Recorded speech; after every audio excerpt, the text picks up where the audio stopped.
Teacher junction के YouTube channel पर सभी दर्शकों का पुनः स्वागत है। आओ अंग्रेजी सीखें। जी हाँ, आओ अंग्रेजी सीखें वीडियो श्रृंखला का यह दूसरा वीडियो है।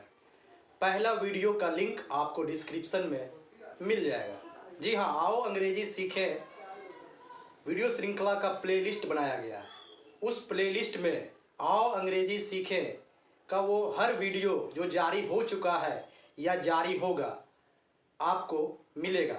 वहाँ जाकर आप सीरीज वाइज आओ अंग्रेजी सीखें का वीडियो देखेंगे और आप बिल्कुल आसानी से अंग्रेजी सीख पाएंगे।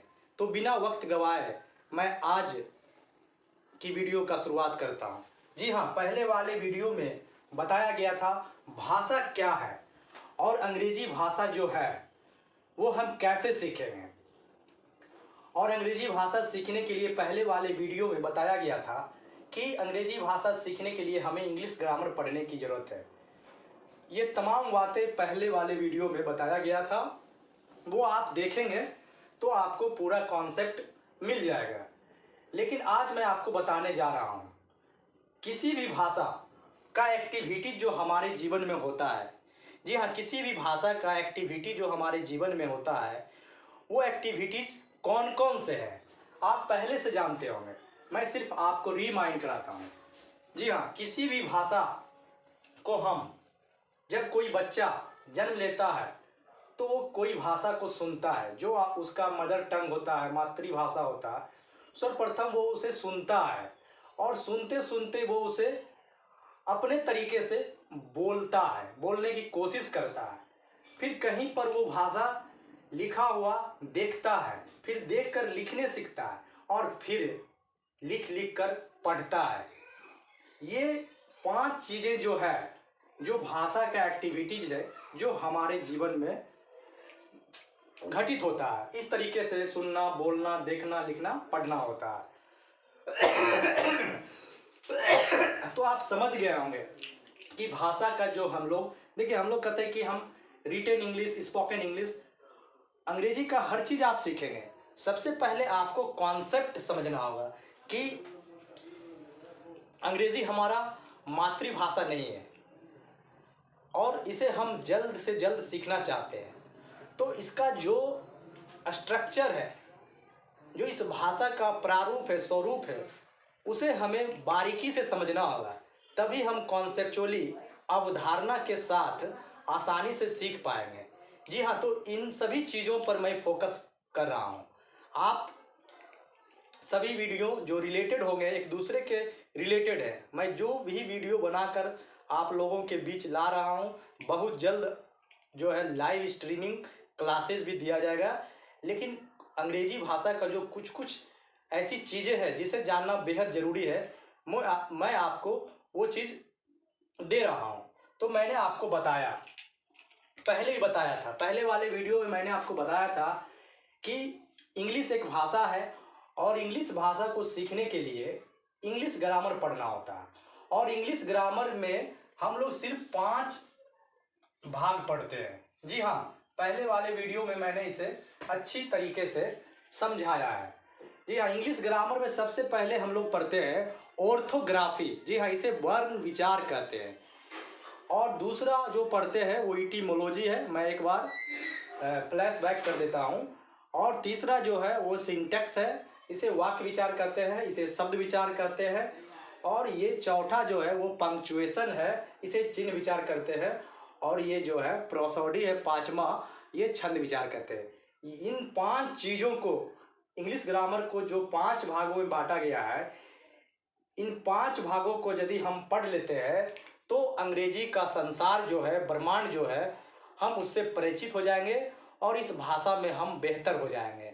जी हाँ, आप सभी लोग दर्शक बेहतर हो जाएंगे, चाहे वो विद्यार्थी हो या किसी अन्य प्रोफेशन से हो। क्योंकि अंग्रेजी का महत्व आज के समय में लोगों के जीवन में बहुत ज़्यादा हो चुका है। इसके बिना हमें बेहतर कैरियर नहीं मिल सकता है। इसलिए मैं ज़्यादा कुछ नहीं बोलूँगा। अब मैं आपको बताता हूँ कि अंग्रेजी का जो पहला भाग है वो ऑर्थोग्राफी है। और ऑर्थोग्राफी के बारे में आज मैं आपको बताने जा रहा हूँ। मैंने आपको बता दिया है कि किसी भी भाषा का जो हमारे जीवन में एक्टिविटीज़ है वो सुनना है, बोलना है, देखना है, लिखना है, पढ़ना है।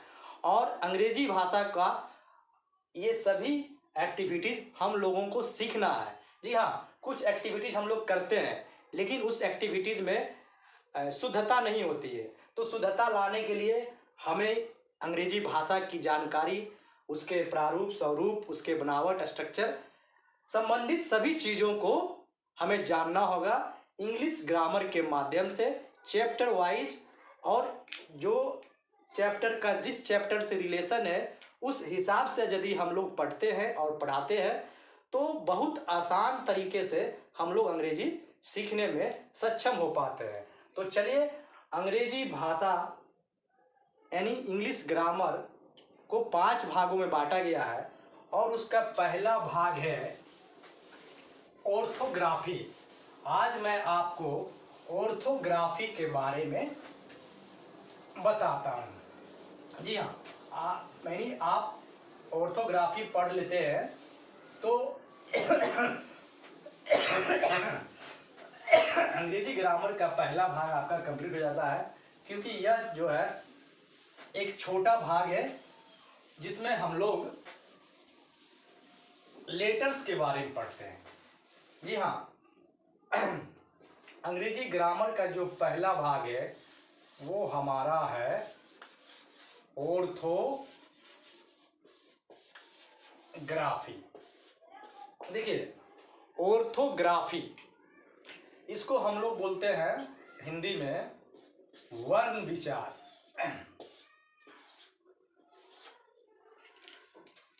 अंग्रेजी सीखने के लिए अंग्रेजी ग्रामर पढ़ना है और अंग्रेजी ग्रामर को 5 भागों में बांटा गया है और उसका पहला भाग है ऑर्थोग्राफी। ये बातें मैं पहले भी बता चुका हूँ, बस मैं आपके दिमाग में फिट करना चाहता हूँ ताकि आपके अंदर जो अंग्रेजी सीखने का डर है वो जड़ से खत्म हो जाएगा। इसलिए खत्म हो जाएगा क्योंकि आपको दिमाग में सेट करना है कि हमें 5 भागों को पढ़ना है। जी, आपको सिर्फ 5 भागों को पढ़ना है और इसमें 2-3 भाग बिल्कुल छोटा है जो 2 से 3 घंटे में अगर आप कंसंट्रेशन के साथ हमारा वीडियो देखेंगे तो वो पूरा हो जाएगा। तो मैं आपको अंग्रेजी ग्रामर का पहला भाग बता रहा हूँ। पहला भाग है ऑर्थोग्राफी। ऑर्थोग्राफी यानी वर्ण विचार। In this part of English grammar, जी हाँ, in this part of English grammar we study about letters and their usages in detail. यानी अंग्रेजी ग्रामर के इस भाग में हम लोग अक्षर और उसके प्रयोग के बारे में विस्तार पूर्वक पढ़ते हैं। जी हाँ, आप समझ गए होंगे, किसी भी भाषा में अक्षर तो होंगे ही, अगर भाषा है तो अक्षर तो होंगे ही। तो हम लोग इस भाग में अक्षर के बारे में पढ़ते हैं। अक्षर यानी लेटर्स। जी हाँ, अब आपको पता होगा कि इंग्लिश में लेटर्स क्या है। ऐसे भी लोग बोलते हैं कि तुम्हें अंग्रेजी का ABCD भी पता नहीं है। जी हाँ, किसी भी भाषा की शुरुआत अक्षरों से होती है और अंग्रेजी भाषा का जो लेटर से, अक्षर से, वो ABCD और जो है आपको पता है। आपको ये भी पता होगा कि इंग्लिश में सिर्फ 26 लेटर्स हैं। जी हाँ, और ये 26 लेटर्स A to Z है, यानी A से लेकर Z तक। लेकिन इस भाषा में अंग्रेजी भाषा दूसरे भाषा से थोड़ा अलग है। वो इसलिए अलग है कि अंग्रेजी में 26 लेटर्स होते हैं, 26 अक्षर होते हैं। लेकिन ये 26 लेटर जो है उसको 2 तरीके से लिखा जाता है। जी हाँ, एक इस तरीके से लिखा जाता है A to Z और एक इस तरीके से लिखा जाता है A to Z। पहला जो तरीका है, ये जो पहला तरीका है इस तरीका को हम लोग बोलते हैं कैपिटल लेटर्स। और ये जो दूसरा तरीका है, इस तरीका को हम लोग बोलते हैं स्मॉल लेटर्स। हम लोग इस तरीका को जो है हम लोग बोलते हैं स्मॉल लेटर्स, स्मॉल लेटर्स बोलते हैं। तो आपको पता हो गया होगा, और ये सभी चीजें आप पहले से जानते हैं, लेकिन उसे महसूस करना होगा, आपको महसूस करना होगा। क्योंकि किसी भी भाषा, आप जैपनीज सीखिए, फ्रेंच सीखिए, अमेरिकन इंग्लिश सीखिए, ब्रिटिश इंग्लिश सीखिए, हिंदी सीखिए, संस्कृत सीखिए, सभी भाषाओं का अपना अक्षर होता है। जैसे अभी मैं आपसे रूबरू हो रहा हूँ वीडियो के माध्यम से, जिस भाषा में मैं आपसे रूबरू हो रहा हूँ वो भाषा हिंदी है। क्योंकि ये हम सभी का मातृभाषा है, इसलिए हम इसे लंबे समय में अपने जीवन काल में, बचपन काल से लेकर जीवन काल या अभी तक जो समय मिला उसमें हम सीख पाए हैं। अभी भी इसमें कई सारी त्रुटियां हैं, लेकिन काम चलाने लायक हम लोग सीख चुके हैं। और इसमें बहुत अच्छा, मतलब शुद्धता के साथ अगर करना चाहते हैं तो उसके लिए भी हमें कुछ सीखने की आवश्यकता होती है, और सीखना भी चाहिए। तो मैं अंग्रेजी भाषा की बात कर रहा हूँ, तो आपको पता हो गया होगा कि अंग्रेजी ग्रामर पढ़ेंगे तो इंग्लिश सीख जाएंगे। और अंग्रेजी ग्रामर को सिर्फ 5 भागों में बांटा गया है। पहला भाग ऑर्थोग्राफी। ऑर्थोग्राफी में हम लोग वर्ण यानी अक्षर के बारे में पढ़ते हैं। इसका विस्तार पूर्वक जो अक्षर का यूजेज है, प्रयोग है, रूप है, स्वरूप है, जैसे आप बोले उन सभी चीज़ों को हम लोग पढ़ते हैं। और ये हम लोग जानते हैं कि अंग्रेजी में 26 लेटर्स होते हैं, और बिल्कुल आसान तरीके से अंग्रेजी के अक्षरों को लिखा जाता है। ABCD, बड़ी ABCD जिसको हम लोग कैपिटल लेटर्स बोलते हैं, छोटी ABCD जिसको हम लोग स्मॉल लेटर्स बोलते हैं। दोनों का अपना अपना यूजेज है। बस ऑर्थोग्राफी में हम लोग यही पढ़ते हैं। आपको ये सब पता है, लेकिन मैं आपको रिलेट कर रहा हूँ कि हम अंग्रेजी भाषा सीखने की शुरुआत कहाँ से करेंगे। कुछ भी नहीं जानते हैं तो कहाँ से करेंगे। ऐसा महसूस नहीं हो कि हमारा कुछ छूट रहा है, ऐसा महसूस नहीं होना चाहिए। अगर कुछ भी नहीं जान रहे हैं, एकदम बिल्कुल बचपन काल से शुरू कर रहे हैं। मान लीजिए अगर कोई अंग्रेजी बोलने वाले देश में पैदा हुए होते तो आप कहाँ से सीखना शुरू करते हैं? तो अक्षर से सीखना शुरू करते हैं। और अंग्रेजी भाषा के अक्षर के बारे में मैंने आपको बता दिया कि आप जो है अक्षर को कैसे ये करेंगे। तो आपने देखा, पहले मैं इनको क्लीन कर देता हूँ। आप जो है कॉपी में भी अगर नोट करना चाहें तो नोट कर सकते हैं।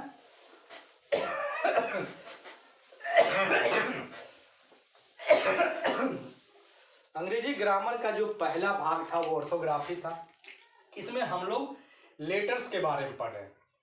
इसके बारे में पढ़े लेटर्स। और लेटर्स 2 तरीके से अंग्रेजी भाषा का लिखा जाता है, एक कैपिटल और एक स्मॉल। हम लोग बचपन में बड़ी ABCD और छोटी ABCD बोलते थे, लेकिन इसका नाम है कैपिटल लेटर्स और स्मॉल लेटर्स। इसको इस तरीके से लिखा जाता है, 26 लेटर्स होते हैं, और इसको इस तरीके से लिखा जाता है। प्रोनाउंसिएशन दोनों का सेम है। इन दोनों की संख्या 26 है। अब हम लोग इसमें और क्या पढ़ेंगे? ये तो लिखने जानते हैं, सब लोग जानते हैं, बचपन में ही सीखे हैं। तो इसमें हम लोग जो है कुछ यूजेज पढ़ते हैं। यूजेज ऑफ कैपिटल लेटर्स पढ़ते हैं। क्या पढ़ते हैं? Usages of capital letters. और कैपिटल लेटर्स का प्रयोग पढ़ लेंगे तो बाकी सभी जगहों पे स्मॉल लेटर्स होता है।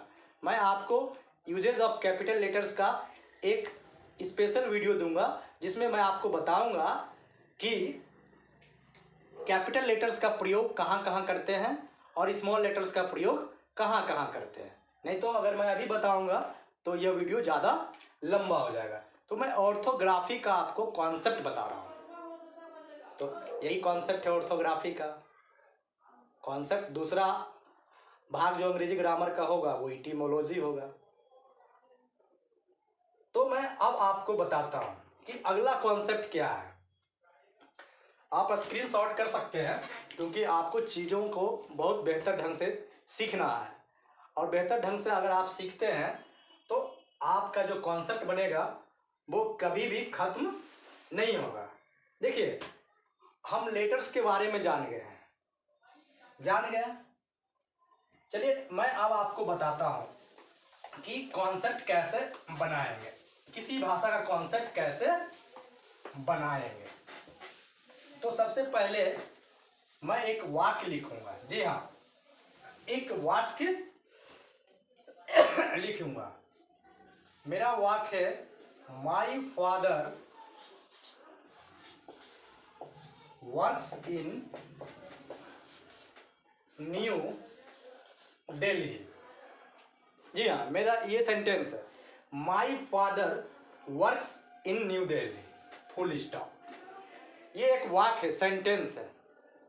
जब हम भाषा जानने लगते हैं तो हम वाक्य लिखते हैं, समझते हैं, बोलते हैं, उसका मायने समझने लगते हैं। तो मैंने अभी एक जो वाक्य लिखा है, सेंटेंस लिखा है, वो है my father works in New Delhi. आपको पता है कि ये जो वाक्य है इसमें लेटर्स है, और लेटर्स के हेल्प से वर्ड्स बना है, और फिर वर्ड्स के हेल्प से सेंटेंस बना है, और फिर जो है पंक्चुएशन का प्रयोग हुआ है, यानी चिन्ह। तो ये तीन चीज मेन रूप से आपका है। देखिए, यहाँ पे एम लेटर्स है, वाई लेटर है, एफ है, ए है, टी है। तो ये सब चीज आप जान रहे हैं, लेकिन मैं आपको समझाना क्या चाहता हूं कि वन और मोर, एक या एक से ज्यादा अक्षर जब मिल जाते हैं और उसका अरेंजमेंट अगर सही है तो वो वर्ड्स को बनाते हैं। क्या बनाते हैं? वर्ड्स को बनाते हैं। अब बोलेंगे कि एक वर्ड का एक लेटर का कौन सा वर्ड होता है? आपको पता होगा, ए एक अक्षर भी है और ए एक वर्ड भी है, क्योंकि ए का मतलब होता है एक, और आई एक अक्षर भी है और आई एक वर्ड भी है, क्योंकि आई का मतलब होता है मैं। तो अगर हम लेटर्स का अरेंजमेंट, व्यवस्थीकरण सही रूप में करते हैं और उसका कोई मतलब निकलता है तो वह वर्ड बनाता है। आप बातों को सुनकर नोट भी कर सकते हैं। मैं जो बोल रहा हूँ सब कुछ लिखना जरूरी नहीं है, आप बार बार सुनकर नोट कर सकते हैं। मैं आपको बता रहा हूँ कि एक या एक से अधिक अक्षर जब मिलते हैं तो वर्ड का निर्माण करते हैं, और यही चीज फिर रिपीट होता है। एक से अधिक वर्ड्स जब मिलते हैं तो वाक्य का निर्माण होता है, और ये तो फिर रिटेन में पंक्ति चिन्ह का प्रयोग होता है, पंक्चुएशन का। तो मैं आपको बता रहा हूं, जैसे अभी मान लीजिए कि हम यहाँ पे लिखते हैं, 3 लेटर लेते हैं, ATC, ठीक है, ATC 3 लेटर है। अब इसका हम अरेंजमेंट करते हैं, इसको ऐसे लिख देते हैं CAT कैट। देखिए, इसका व्यवस्थीकरण अरेंजमेंट सही है, CAT कैट पढ़ते हैं, और कैट का मतलब बिल्ली होता है। अगर इसी को हम ऐसे लिख देंगे ATC, तो एक से अधिक लेटर्स है, अरेंजमेंट भी है, लेकिन ये सही अरेंजमेंट नहीं है, क्योंकि ATC का मतलब कुछ भी नहीं होता, ये वर्ड नहीं है। यही चीज वर्ड्स के साथ भी होता है। मान लीजिए कि माई फादर 1 2 3 4 5 6 वर्ड्स है। अगर इसका अरेंजमेंट हम अलग ढंग से कर देंगे तो उसका कोई मतलब नहीं निकलेगा, तो वो सेंटेंस नहीं हो पाएगा। जैसे अभी हम ऐसे इसको लिख दें, father my in New Delhi works, तो एक से ज्यादा वर्ड्स तो है लेकिन अरेंजमेंट सही नहीं है। अरेंजमेंट सही नहीं है तो वाक्य नहीं होगा। तो आप समझ गए होंगे कि लेटर्स एक या अधिक जिसका अरेंजमेंट सही हो और उस अरेंजमेंट से बना हुआ जो शब्द है उसका कोई मतलब हो तो वो वर्ड बन जाता है। ठीक इसी तरह एक से ज़्यादा वर्ड्स हो और उसका अरेंजमेंट सही हो और उसका कोई मतलब निकले तो वो वाक्य बन जाता है। और पूरी अंग्रेजी इसी चीज पर डिपेंड करता है। अलग अलग तरह का वर्ड्स बनाना है, वर्ड को जानना है और वर्ड को जान करके अलग अलग तरह का वाक्य बनाना है। और यही चीज़ करने के लिए हम पूरी अंग्रेजी सीखने के लिए इंग्लिश ग्रामर पढ़ते हैं, डिफरेंट स्ट्रक्चर्स पढ़ते हैं, टेंस पढ़ते हैं, वॉइस पढ़ते हैं, नरेशन पढ़ते हैं, रिमूवल ऑफ टू पढ़ते हैं, डिग्री ऑफ कंपैरिजन पढ़ते हैं। जितने भी चैप्टर्स है यही 3 चीज को कवर करने के लिए हम लोग पढ़ते हैं। यही पूरा कॉन्सेप्ट है। अब समझ गया हूं मैं कि हमें अंग्रेजी में क्या पढ़ना है, हम अंग्रेजी कैसे सीख पाएंगे। तो मैंने आपका ऑर्थोग्राफी और ऑर्थोग्राफी से कनेक्टेड जो कॉन्सेप्ट है उस कॉन्सेप्ट को मैंने आपको बताया। और अधिक बेहतर ढंग से कॉन्सेप्चुअली समझने के लिए अगर कहीं पर कंफ्यूज कर रहे हैं तो वीडियो को रिप्ले करके देखें और समझें कि मैंने किन किन बिंदुओं पर फोकस किया और किन बातों पर बल दिया। अगले वीडियो में मैं आपको इटिमोलॉजी पढ़ाऊंगा। जी हाँ, अंग्रेजी ग्रामर का सबसे बड़ा पार्ट इटिमोलॉजी। देखिए, मैं आपको लगातार जो एक दूसरे से रिलेटेड पढ़ाई है, मतलब वीडियो रिलेटेड है, जैसे आप इस वीडियो को आप देख रहे हैं तो इसको और अच्छे ढंग से समझने के लिए आप मेरे पहले वाले वीडियो को जरूर देखें। हर वीडियो का लिंक आपको प्लेलिस्ट में डिस्क्रिप्शन में मिलेगा, आप जरूर देखें।